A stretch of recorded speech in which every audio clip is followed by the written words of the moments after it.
오전 9시에 십자가에 못 박히셨어요. 우리 모든 사람이 죄 때문에 예수님 십자가에 못 박히셨다. 모든 사람들은 죄 문제를 해결하지 못해서 영원한 지옥에 들어가게 되고 영원히 고통을 당하게 되는 겁니다. 그런데 그 죄 문제를 해결하실 유일한 분은 바로 예수님이에요. 그래서 예수 그리스도께서 금요일 날 오전 9시에 십자가에 못 박히시고 오후 3시에 6시간 동안 십자가의 고통을 당하시다가 세상을 떠나셨어요. 마지막 운명하게 되셨는데, 이 안식일은, 유대인들은 안식일을 지켰기 때문에 안식일은 금요일 날 해질 때부터 토요일 날 해지기까지입니다. 그런데 시간적으로 보면 금요일 날 오후 6시에서 토요일 날 오후 6시까지가 안식일인데, 이 유대인의 율법에 보면 사람이 죽으면 나무에 달면 하룻밤을 넘기지 말라 그랬어요. 그래서 예수 그리스도께서 더군다나 안식일을 앞두고 이제 그 시신을 장사를 해야 되는데, 그때 보니까 이 공회 회원으로 활동하고 있던 아리마대 사람 요셉, 그리고 밤중에 예수님 몰래 찾아와서 구원에 대해서 질문했던 니고데모, 이 두 사람이 예수님의 시체를 거두고 요셉이 판 새 무덤에 예수님을 장사 지냈다, 이렇게 이야기하고 있습니다.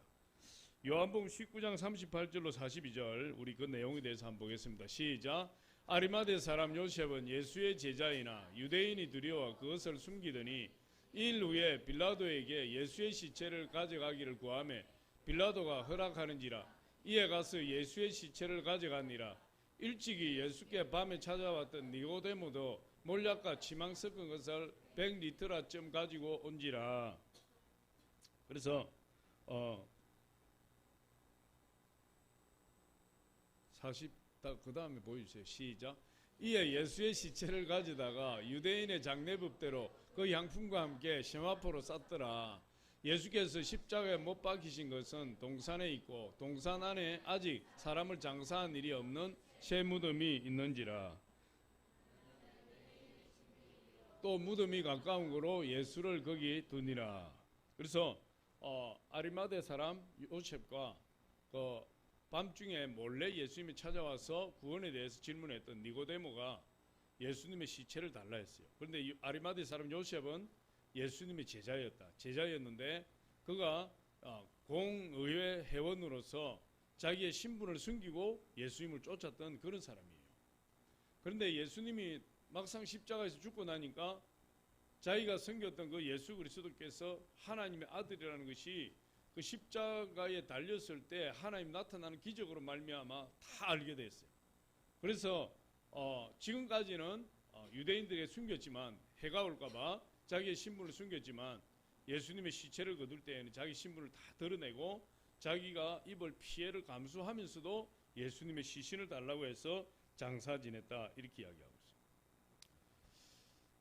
그리고 장사를 지내고 이제 새벽 안식일이 지나고 예수님이 3일 만에 부활하신 거죠. 금요일, 토요일, 주일 이렇게 해서 3일인데 십자가에 죽으시고 3일 만에 부활하셨대요.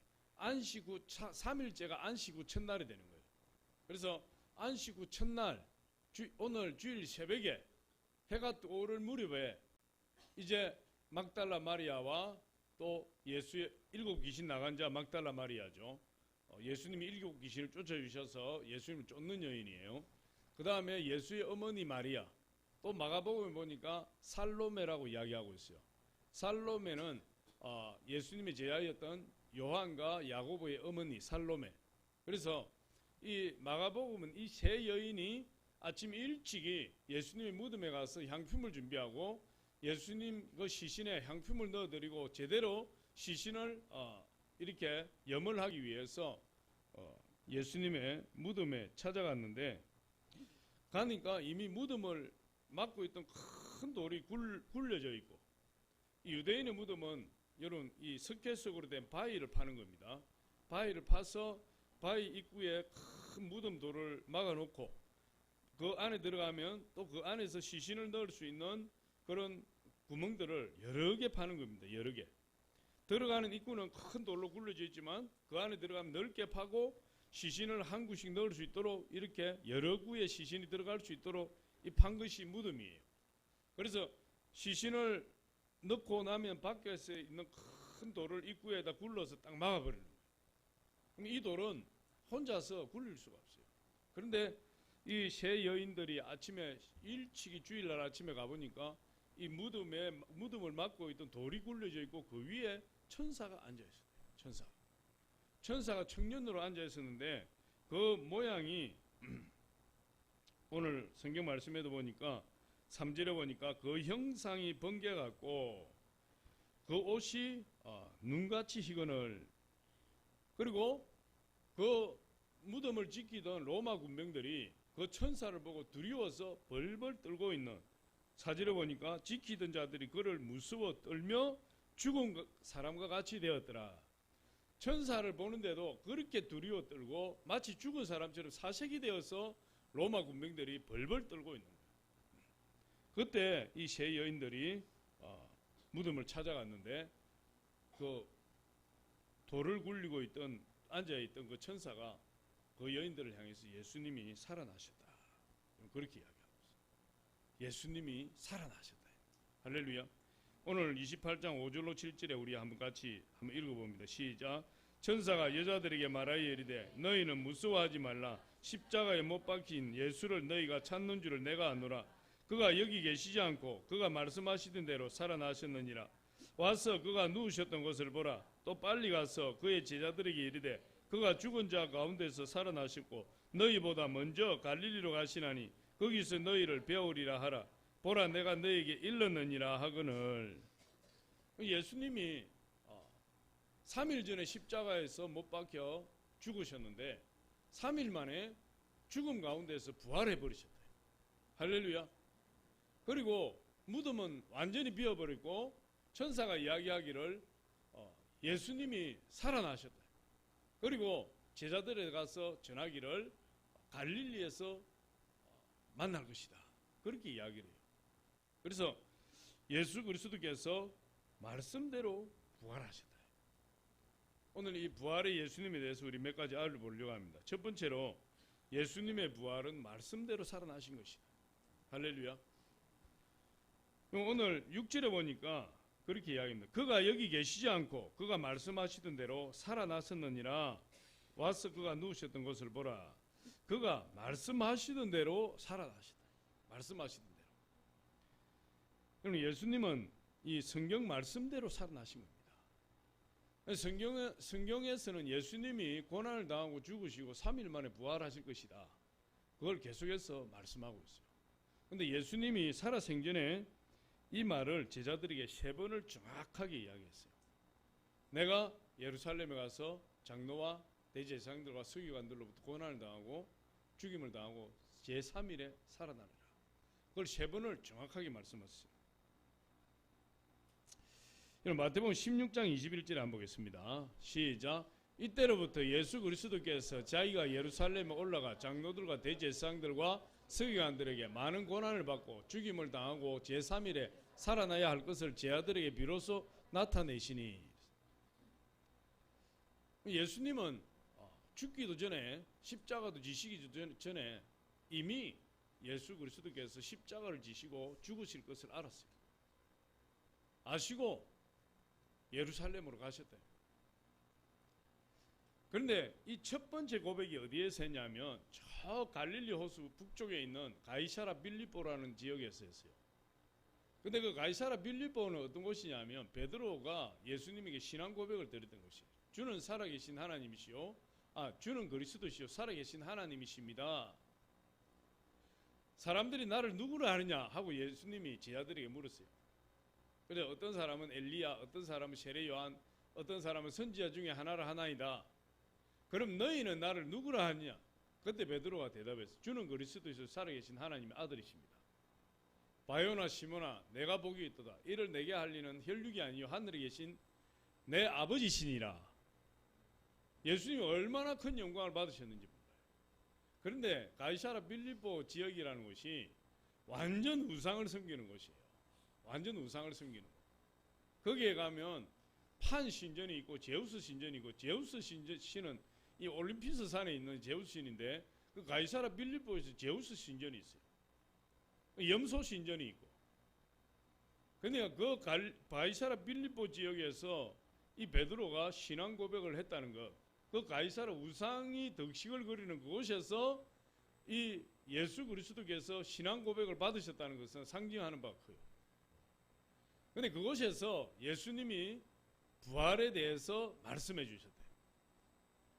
내가 예루살렘에 내려가서 고난을 당하고 죽고 3일 만에 부활하게 될 것이다. 그걸 고백했어요.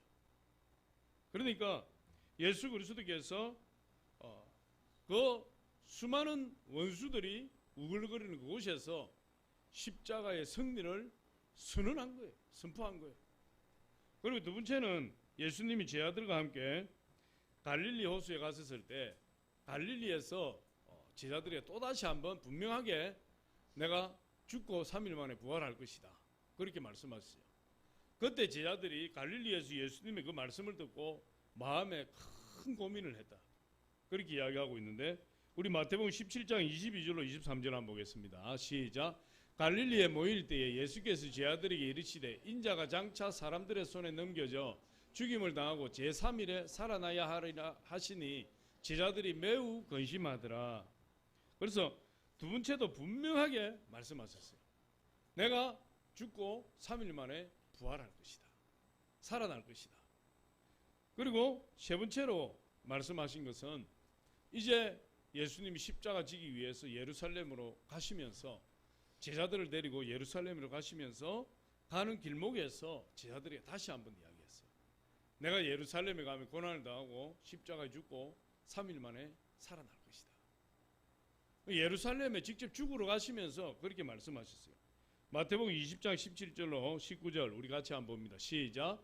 예수께서 예루살렘으로 올라가려 하실 때에 12 제자를 따로 데리시고 길에서 이르시되 보라 우리가 예루살렘으로 올라가노니 인자가 대제사장들과 서기관들에게 넘겨지매 그들이 죽이기로 계리하고 이방인들에게 넘겨주어 그를 조롱하며 채찍질하며 십자가에 못 박게 할 것이나 제3일에 살아나리라.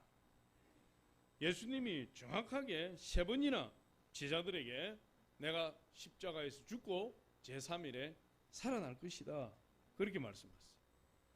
그럼에도 이 제자들은 예수님의 말씀을 그냥 한쪽 귀로 듣고 한쪽 귀로 흘렸어요. 고지고대로 듣지 않았어요. 왜 그랬느냐? 제자들의 마음을 다른 데 있었거든요. 제자들은 어떻게 하든지 예수님이 로마 군사들을 몰아내고 로마를 몰아내고 유대인의 왕이 될 것이다. 예수님이 왕이 되었을 때 제자들이 다 한 자리씩 하기를 소원했으니까 예수님이 죽는다고 세 번이나 말씀하셨어도 그 말을 제대로 이해도 못하고 제대로 듣지도 않았어요. 그래서 야고보 요한 같은 사람은 예수님에게 이 말씀을 하셨는데도 불구하고 나중에 영광을 받으실 때에 우리 형제를 한 사람은 주의 우편에 한 사람은 주의 좌편에 앉게 하여 주옵소서. 그렇게 간구하는 것을 우리가 볼 수 있어요. 지금 세 번이나 예수님이 살아생전에 말씀하신 거예요. 내가 예루살렘 올라가서 죽고 3일 만에 부활할 것이다. 그렇게 말씀하셨어요. 예수님 말씀하신 그대로 이루어졌죠. 근데 구약 성경에도 이 메시아의 죽으심과 부활에 대해서 기록하고 있습니다. 구약 성경에서.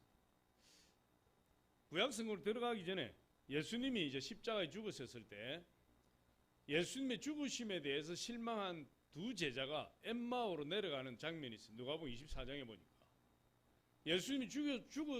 예수님 죽었으니까 그렇게 기대하며 따랐던 예수님이 세상을 떠났어요. 그러니까 실망한 두 제자가 엠마오로 내려가는데 자기 고향을 낙향하는 겁니다. 이제 더 이상 예루살렘에 있을 필요가 없다. 예수님 죽었는데 그렇게 믿고 따랐던 예수님이 죽었으니까.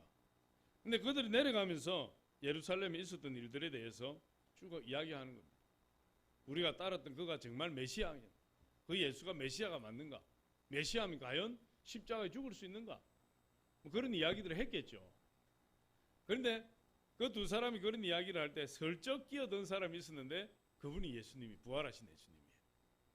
부활하신 예수님이 그들의 대화 가운데 끼어들어서 그들과 대화를 나누고 가시다가 이런 말씀을 하세요. 누가복음 24장 25절로 27절에 우리 같이 한번 보겠습니다. 시작.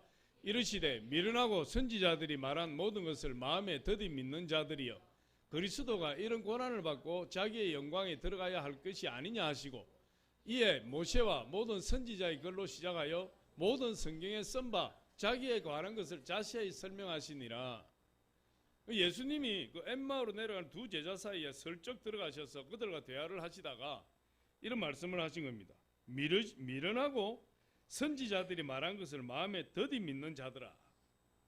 그러니까 이 선지자들이 이미 성경에 메시아에 대해서 기록하고 있다는 거죠. 많이 기록하고 있죠. 그런데 그 성경에 기록한 이 메시아가 어떤 자들이냐? 그리스도가 이런 고난을 받고, 다시 말해 십자가의 고난을 받고 부활의 영광에 이르리라 하는 것을 알지 못하느냐 이 말이에요. 그러면서 모세와 선지자의 글로 시작하여 모든 성경에 쓴 바 자기에 관한 것을 자세히 설명하시니라. 다시 말해 모세와 선지자, 이 말은 뭐죠? 모세는 모세오경을 말하는 거예요. 토라를 이야기하는 거예요. 성경을 이야기하는 거예요. 선지자는 선지서를 이야기하는 거예요. 그리고 모든 성경을 다 이야기하는 겁니다. 시편까지도 포함해서. 그래서 모든 성경에 누구를 이야기하고 있다는 거죠? 그리스도에 대해서 이야기하고 있다. 그리스도에 대해서. 그때 당시에 모든 성경이라 하면 무슨 성경이죠? 구약 성경을 이야기하는 거예요. 구약 성경. 그럼 구약 성경이 누구에 대해서 이야기하고 있다는 겁니까? 메시아에 대해서 이야기하고 있다. 그 메시아는 바로 예수 그리스도예요. 우리 구원자 되시고 우리의 영원한 생명이 되시는 예수 그리스도께서 메시아로 이 세상에 오셨는데 모든 성경에, 구약 성경에 다 이 메시아에 대해서 기록하고 있다. 예수 그리스도에 대해서 기록하고 있다. 할렐루야.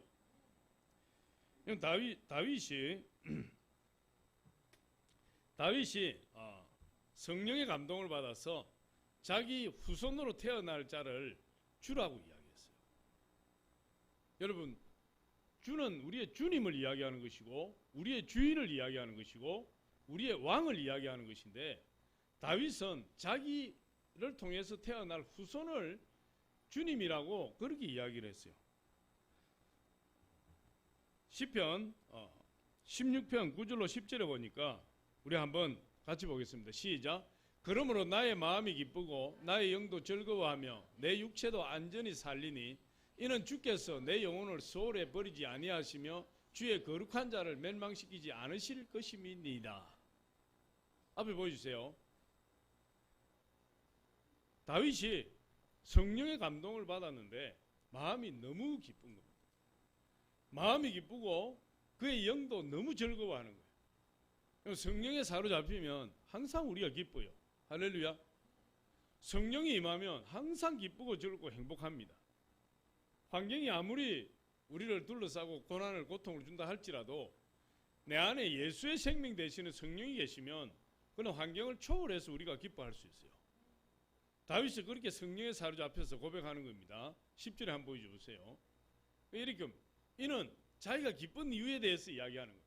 자기 영이 기뻐서 어쩔 줄 모르는 그런 이유에 대해서 지금 설명하는 거죠. 이는 주께서 내 영혼을 소홀에 버리지 아니하시며, 저기서 주는 누구죠? 메시아를 이야기하는 거예요. 다시 말해서 예수 그리스도를 이야기하는 겁니다.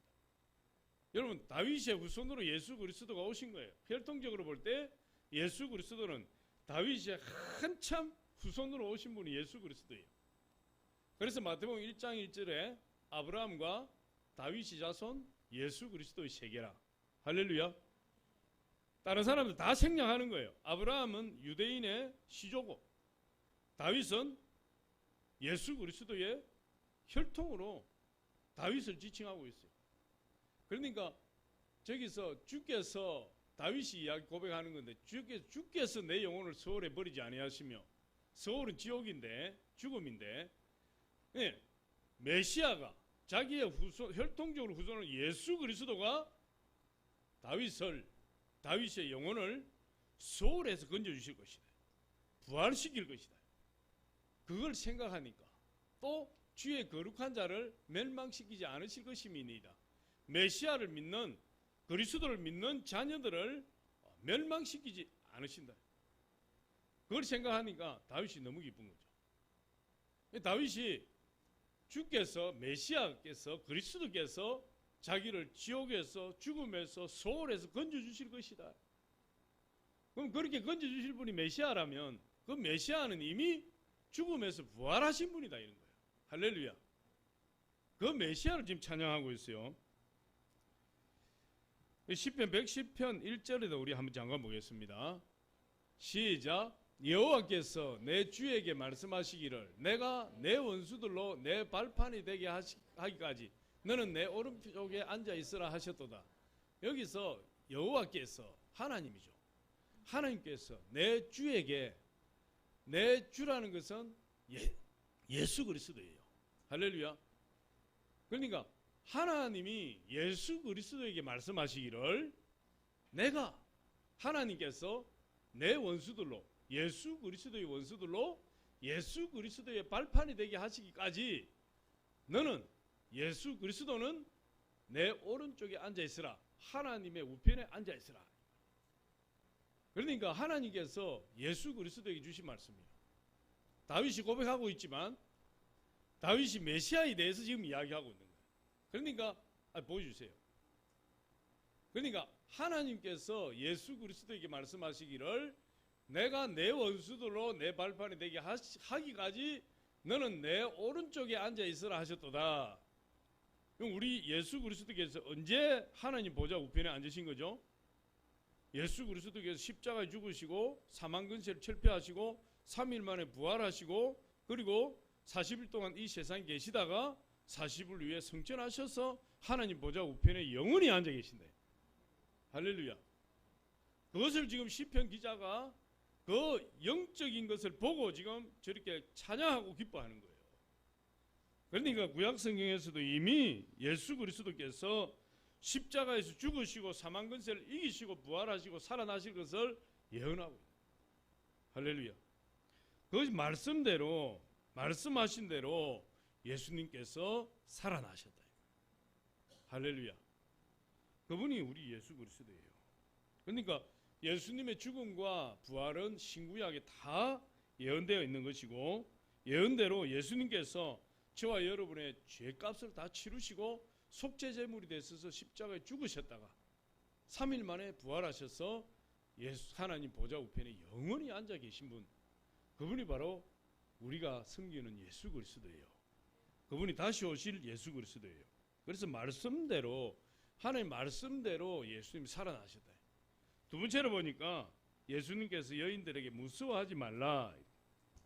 10절에 보니까 이에 예수께서 이르시되 무서워하지 말라. 가서 내 형제들에게 갈릴리로 가라 하라. 거기서 나를 보리라 하시니, 이 무서워하다는 말은 두려워하다는 말. 두려워하지 말라. 무서워하지 말라. 그렇게 이야기해요. 사람들이 많은 종교를 가지고 있어요. 우리나라는 뭐 천주교, 불교, 기독교 대표적인 종교고 그 외에도 수많은 종교들이 있어요. 이단들도 수없이 많고 뭐 이름 모를 종교도 많아요. 근데 이 종교를 통해서 사람들이 무엇을 받고자 하느냐? 자신들이 믿는 종교를 통해서 마음의 위안을 얻기로 해요. 생활에서 다가오는 많은 고난과 고통들을 종교를 통해서 위로를 받기를 원하고 평안을 얻기를 원한다. 우리 기독교인들이 한때 우리나라에 200만이다, 1300만이다 이런 적이 있어요. 국민 3사람 중에 한 사람이 기독교인이다. 얼마 지나지 않으면 이제 다 우리나라가 기독교 국가가 될 것이다. 이런 적이 있었는데 지금은 뭐 한 700만, 800만 또 그보다 더 적게 보기도 해요. 그런데 뭐 700만이든 800만이든 1200만이든 문제는 예수 그리스도를 믿어도 그 마음에 평강이 없다는 거예요. 문제는 예수 그리스도를 믿어도 여전히 생활 가운데서 오는 여러 가지 문제들로 인해서 불안해하고 두려워한다는 거예요. 그게 이제 문제가 되는 거죠. 오늘 무덤으로 달려간 이 막달라 마리아와 또 다른 마리아들, 예수님의 어머니 마리아도 또 야고보 요한의 어머니 살로메도 무서워하고 두려워했어요. 그런데 우리가 예수를 믿으면서, 예수님을 믿으면서, 하나님을 믿으면서도 왜 두려워하고 무서워하느냐? 왜 두려워하고 무서워하느냐? 예수님을 사랑한다고 하면서 예수님께 헌신한다고 하면서도 왜 우리는 늘 불안하고 두려워해야 되는 이유가 무엇인가? 이건 오늘 말씀대로 우리에게 부활신앙이 없기 때문에 그렇다 이야기할 수 있어요. 부활신앙. 사람들이 죽음을 얼마나 두려워하는지 몰라요. 그럼 예수님이 십자가에 죽으신 그 십자가가 우리 눈에 밝히 보이는데도 불구하고 우리의 죄가 용서받았는지 용서받지 못했는지 늘 죄책감에 시달리고 갈등 속에서 두려워하고 힘들어하는 모습들이 있어요. 그럼 예수님이 십자가에서 우리의 모든 죄를 다 용서해 주셨고 사망 권세를 이기시고 부활하셨다면, 그리고 우리의 부활의 첫 열매가 되셨다면, 그것을 우리 마음에 굳게 믿는다면 우리가 두려워할 이유가 없는 거죠. 무서워할 이유가 없는 거죠. 불안해할 이유가 없는 거죠. 그런데 끊임없이 사람들이 죽음 앞에서 두려워하고 불안해하고 문제 앞에서 두려워하고 불안해해요. 그토록 고상하게 인생을 살고 사람들의 모범이 되어 사는 사람도 죽음 앞에만 가면 벌벌 떨고 어쩔 줄 몰라 하고 두려워서 소리치고 그런 사람이 너무나 많아요. 왜 그럴까요? 내세에 대한 확신이 없고 부활에 대한 확신이 없기 때문에. 예수 그리스도에 대한 믿음이 없으니까. 교회는 출석하고 있지만 예배는 드리고 있을지라도 그 부활의 주님을 만나지 못하면 끊임없이 두려워할 수밖에 없는 거예요. 여러분 잘 아시는 장폴 사르트르라는 프랑스의 실존주의 작가가 있어요. 이분이 1964년에 노벨 문학상을 받았는데 그 사람은 무신론자의 대명사 같은 사람. 아예 신을 믿지 않아요. 그런데 그가 1980년에 폐부종으로 입원을 했어요. 폐부종이 걸려서 병원에 입원하고 나서 이분이 병원에 한 달 가까이 지내는 동안에 온갖 소리를 지르고 마치 미치광이처럼 행동했다고 해요. 죽음에 대한 공포 때문에 자기의 병명이 무엇인지를 물어보지도 못하고 그 두려움을 이길 수 없어서 병원이 떠나갈 듯이 소리치고 미친 사람처럼 그렇게 행동했다 그래요. 그러다가 이 사람 죽었어요. 여러분 사르트르라는 사람은 제가 기억하기로 뭐 교과서에도 나오는 사람이에요. 아주 유명한 사람이고 그런 사람. 근데 이 사람이 죽었어요. 결국 두려움 가운데 죽었습니다. 그가 죽고 나서 세상을 떠나고 나서 그를 지켜보았던 어떤 사람이 신문에 이런 투고를 했습니다.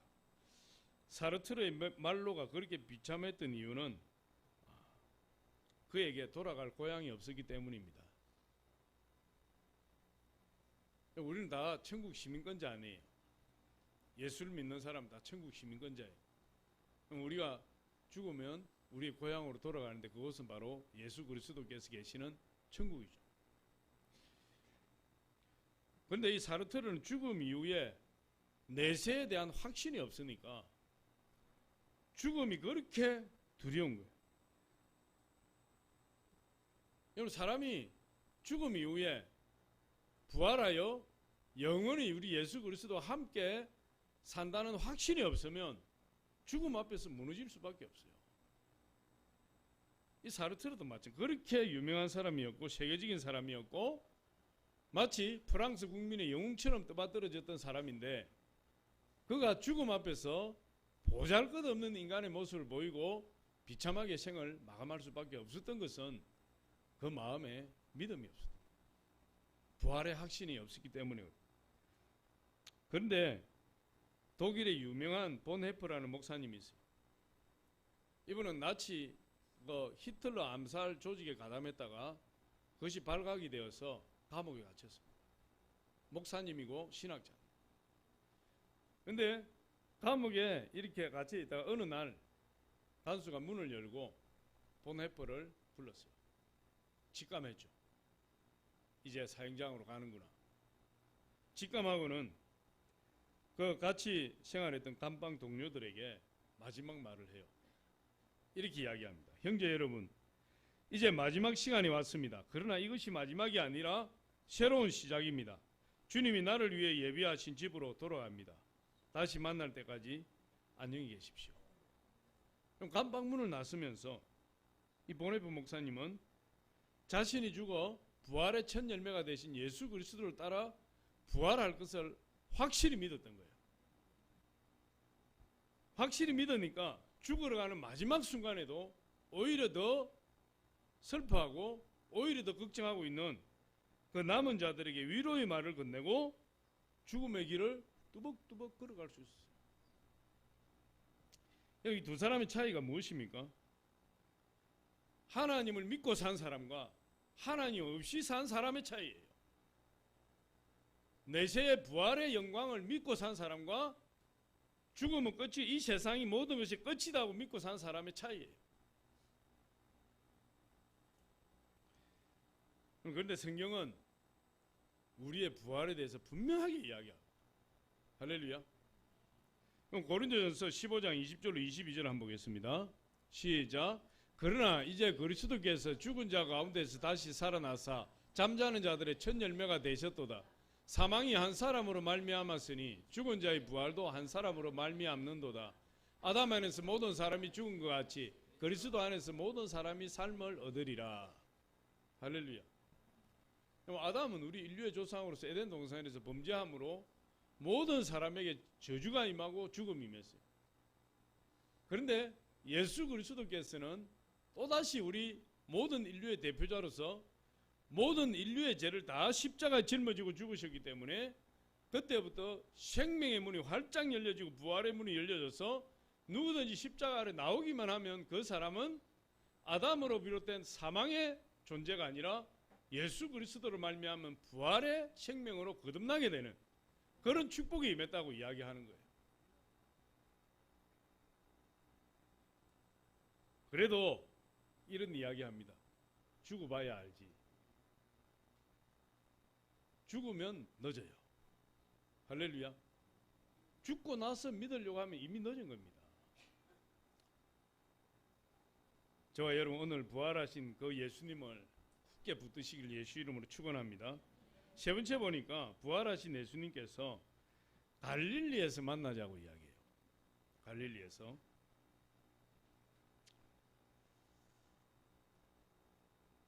예루살렘에서 죽으셨고 갈릴리까지는 거리가 멀어요. 그럼 부활하신 예수님께서 제 아들에게 우리가 매일 거닐던 예루살렘에서 만나자 그렇게 이야기하실 수도 있고 우리의 유월절 최후의 만찬을 드렸던 마가의 다락방에서 만나자. 마가의 다락방에 가보니까 아주 넓고 좋아요. 마가의 다락방에서 만나자 이렇게 이야기하실 수도 있어요. 또 그렇지 않으면 예수님이 항상 제 아들을 데리고 기드론 골짜기를 걸으면서 그 올리브 나무가 많은 올리브산 감람산에서 제자들을 가르치신 적이 많았었는데 그 추억의 장소인 감람산에서 우리가 만나자 그렇게 이야기하실 수 있어요. 그런데 예수님이 그런 지명에 대해서는 한마디도 하지 아니하시고 갈릴리에서 만나자 그렇게 이야기를 해요. 7절에 보니까 이렇게 이야기합니다. 또 빨리 가서 그의 제자들에게 이르되 그가 죽은 자 가운데 살아나셨고 너희보다 먼저 갈릴리로 가시나니 거기서 너희가 배우리라 하라. 이랬어요. 예수님 갈릴리로 가시겠다는 거예요.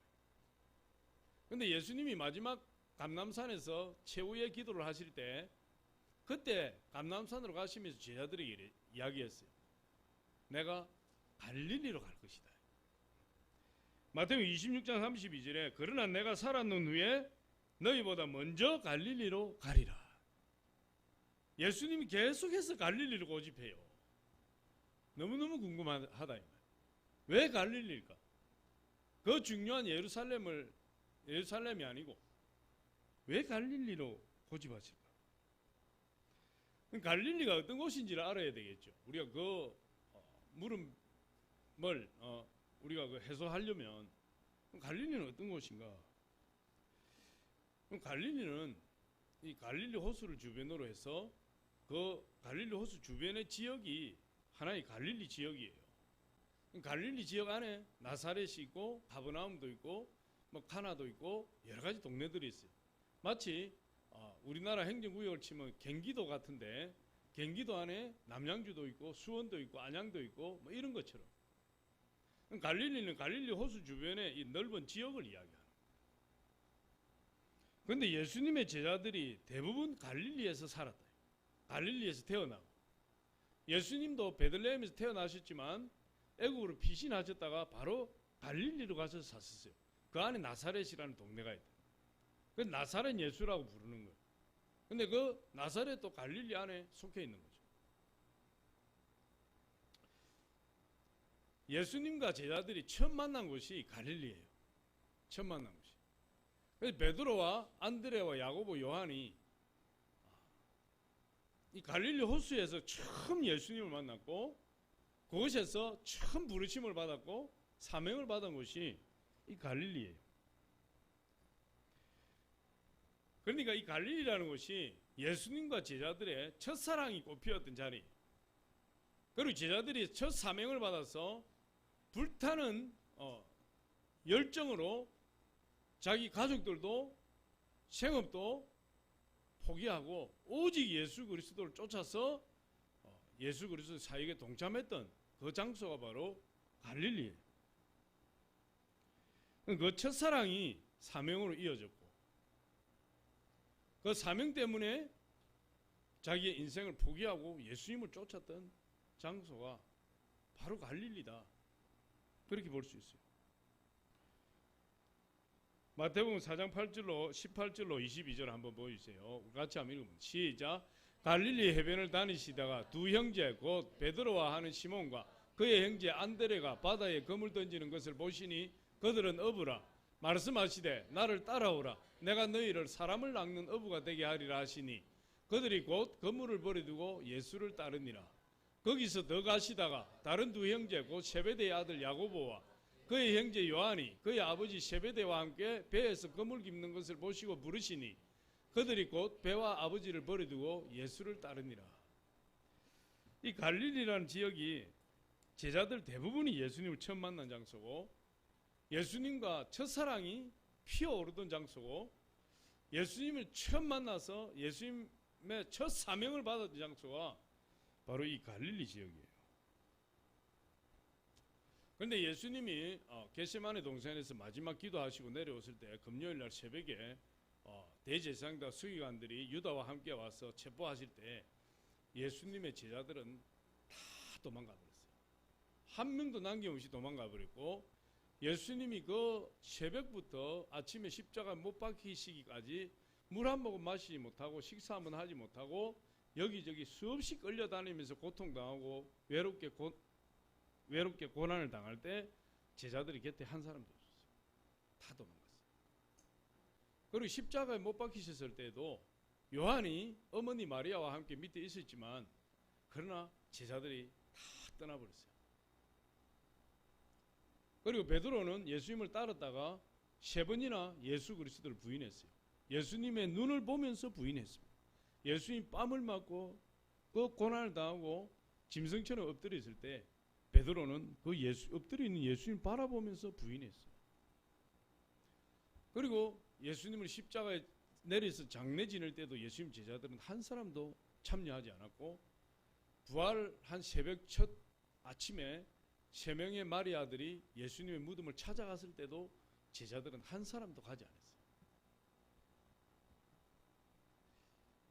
제자들이 갈릴리에서 예수님을 처음 만나서 그렇게 뜨겁게 사랑하고 주님 주신 그 첫 사명을 붙들고 그렇게 열정적으로 주님을 따랐었는데도 불구하고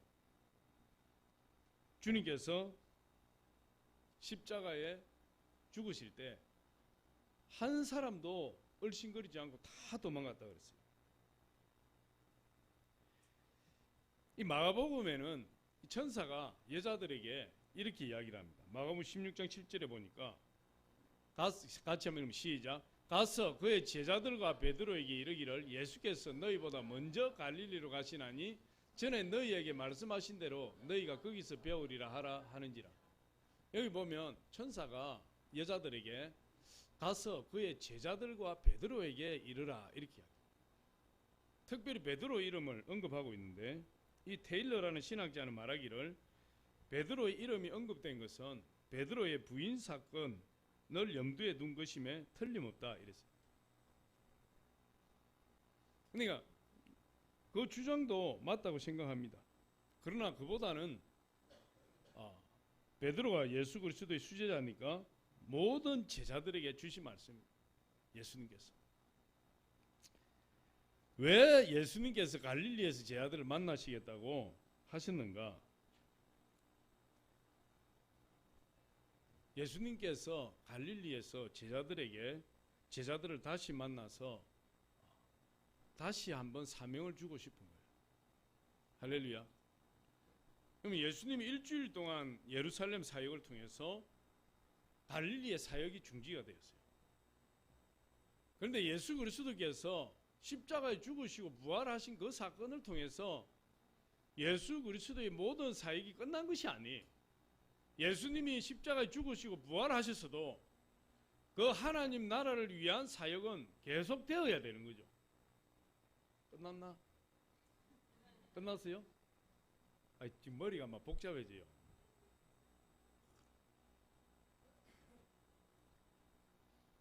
그래서 예수님은 제자들을 갈릴리에서 다시 만나서 그 첫사랑을 회복시켜 주시고 사명을 다시 한번 주기를 원하시는 거예요.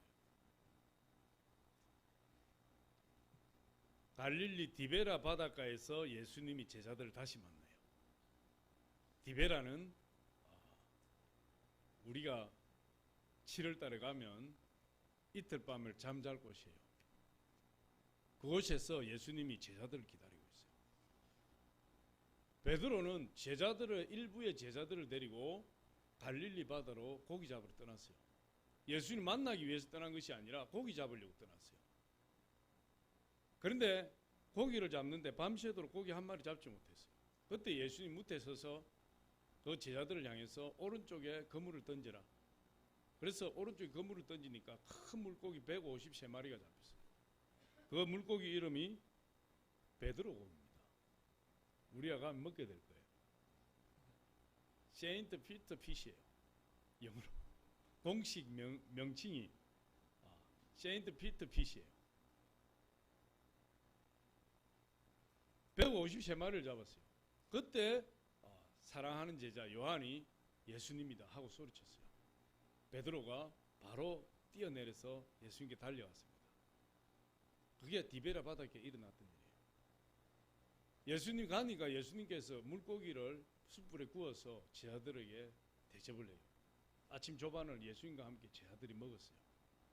그리고 예수님이 베드로에게 이렇게 질문합니다.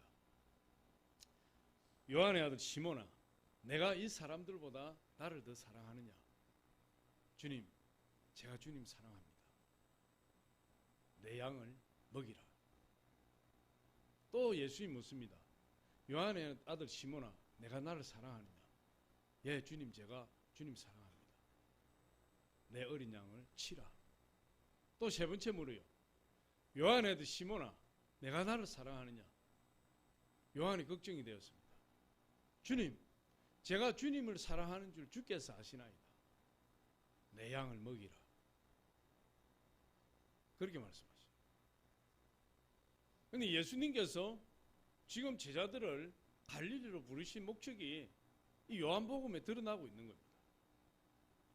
그렇게 예수 그리스도를 부인하고 예수 그리스도께서 고난당할 때 다 도망쳤던 제자들이 그 마음에 있는 상처들을 예수님께서 아침에 조반을 드시면서 제자들을 대접하면서 그 사랑을 다시 회복하기를 원하십니다. 우리가 처음 만났던 이곳에서 그 뜨겁게 사랑했던 그 하나님을 위해서 그 열정을 가지고 가정도 버리고 사업도 버리고 오직 주님을 따라 나섰던 그 첫사랑을 회복하기를 원합니다. 그리고 사명을 회복하기를 원한다. 내 양을 먹이라. 내 어린 양을 치라. 내 양을 돌보아라. 치라는 말은 때리라는 말이 아니에요. 돌보라는 말이에요. Take care of my sheep. 이 영어입니다. 한국말이 아니고. 내 양을 돌보라는 말이에요. 내 양을 돌보라. 여러분, 예수님의 제자들이 갈릴리에서 다시 예수 그리스도를 만나서 첫사랑을 회복하기로. 그 첫사랑을 회복할 때 뭐가 회복되는 거죠? 사명이 회복된다. 사명이. 그래서 예수님이 간절히 갈릴리에서 제자들을 다시 만나기를 원하셨고, 예수님은 비록 십자가에 죽으시고 부활하셔서 그 사역이 일시중단되었고 이제 예수님은 천국으로 가시지만, 그러나 제자들에게 주어진 그 사명은 예수님이 재림할 때 다시 오실 그날까지 계속 지속되어야 한다 이 말이에요. 계속 지속되어야 한다.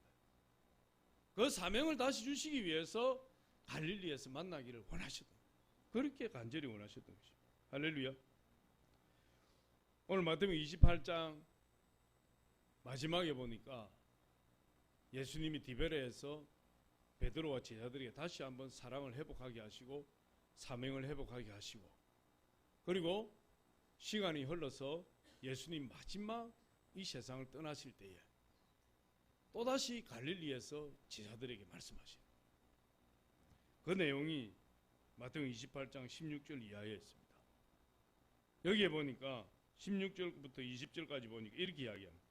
11 제자가 갈릴리에 가서 예수께서 지시하신 산에 이르러 예수를 배웁고 경배하나 아직도 의심하는 사람들이 있더라. 예수께서 나와 말씀하여 이르시되 하늘과 땅의 모든 권세를 내게 주셨으니 그러므로 너희는 가서 모든 민족을 제자로 삼아 아버지와 아들과 성령의 이름으로 세례를 베풀고 내가 너희에게 분부한 모든 것을 가르쳐 지키게 하라. 볼지어다 내가 세상 끝날까지 너희와 항상 함께 있으리라 하시니라. 예수님이 갈릴리에서 제자들을 배우기를 원했던 이유는 분명하게 드러나고 있어요. 갈릴리에서 예수를 만났던 첫사랑 회복해, 그리고 하나님 주신 그 사명을 계속해야 된다. 계속해야 된다. 언제까지? 예수님 오실 때까지. 할렐루야. 그래서 예수님께서 갈릴리에서 내가 너희들을 만날 것이다, 그렇게 이야기를 하고 있어요. 저와 여러분이 갈릴리로 가야 됩니다. 할렐루야. 갈릴리로 가서 다시 예수님 만나야 돼요. 부활하신 예수님 다시 만나야 돼요. 잃어버렸던 첫사랑을 다시 회복해야 되고 잃어버렸던 사명을 다시 회복해야 돼요. 그걸 우리 주님께서 간절히 원하시고 원하셨다. 저와 여러분께서 어떻게 하든지 부활하신 주님 만나시기 바랍니다. 그래서 우리 주님과 함께 예수 그리스도 오실 길을 예비하시는 복된 성도님들 다 되시기를 예수님 축원합니다.